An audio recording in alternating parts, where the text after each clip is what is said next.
సమాజంలో కొందరు స్త్రీలు తాము కోరినవి భర్త తేలేని స్థితిలో ఉన్నప్పుడు అందరి ముందు తులనాడుతూ అవహేళన చేస్తూ అవమానకరంగా ప్రవర్తిస్తుంటారు. భర్తపై హాస్య ధోరణిలో మాట్లాడుతూ అపహాస్యం చేస్తుంటారు. పెళ్లైన స్త్రీమూర్తి భర్తతో ఎలా ప్రవర్తించాలో చాటి చెప్పే గొప్ప శ్లోకం రామాయణంలో ఉంది. పతివ్రత ధర్మాన్ని ఆచరించి చూపిన మహాపతివ్రత సీతమ్మ తల్లి రావణునిచే అపహరింపబడి అశోకవనంలో ఉన్నప్పుడు రాక్షస స్త్రీలతో జరిగిన సంభాషణ అత్యంత రమణీయం. వాల్మీకి మహర్షి విరచిత రామాయణంలో సుందరకాండము అత్యంత ప్రశస్తము. అందులో ఈ శ్లోకం అత్యద్భుతంగా ఉంటుంది. ఆదికవి వాల్మీకిని ఎందుకు అంటారో, రామాయణమంత అద్భుతంగా తాను తన దివ్య దృష్టితో కన్నదంతా పొల్లుపోకుండా విడమరిచి వ్రాయడం సామాన్యులకు సాధ్యమేనా? లంకారాజ్యంలో రావణుని అశోకవనంలో శంషుపావృక్షము కింద సీతకు కాపలా కాస్తున్న రాక్షస స్త్రీలు ఆమెను పలుపలు విధాలా దూషించారు. రావణుని వరించి సుఖించమని, లేకున్నా చంపి తినివేస్తామని బెదిరించారు. రావణుడు కూడా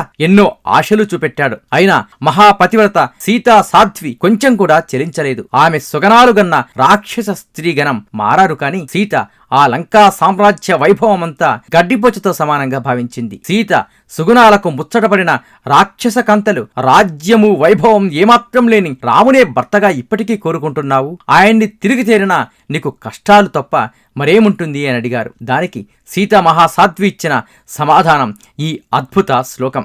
దీనోవా రాజ్యహీనోవా ఏ మే భర్తా సమే గురు తం నిత్యా మనురక్తాస్మి యథా సూర్యం సువర్చల యథా శచీ మహాభాగాశక్రం సముపతిష్టతి అరుంధతి వశిష్టంచ రోహిణీ శశినం యథా లోపాముద్రా యగస్త్యం సుకన్యాచ్యవనం యథా సావిత్రీ సత్యవంతంచ కపిలం శ్రీమతీ యథా సౌదాసం మదయంతీవ కేశిని సగరం యథా నైషదం దమయంతీవ భైమీ పతి మనువ్రత తథాహు మిక్ష్వాకువరం రామం పతి మనువ్రత.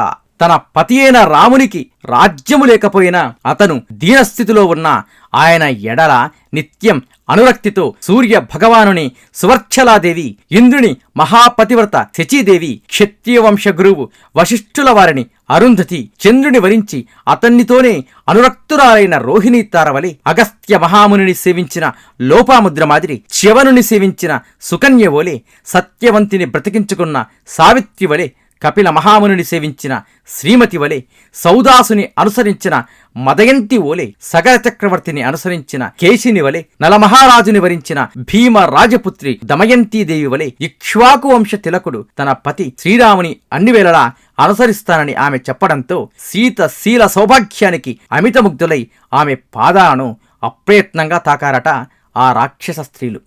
ఇది మన దేశ స్త్రీల ఔన్నత్యం. ఇది మన భారతదేశ సౌభాగ్యం. ఓం శ్రీమాత్రే నమః. నీలో నీకు నమ్మకము కలిగినప్పుడే నీవు దేవుడిని నమ్మగలవు.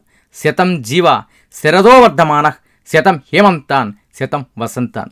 100 శరత్తులు, 100 హేమంతాలు, 100 వసంతాలు వర్ధిల్లుతూ జీవించండి.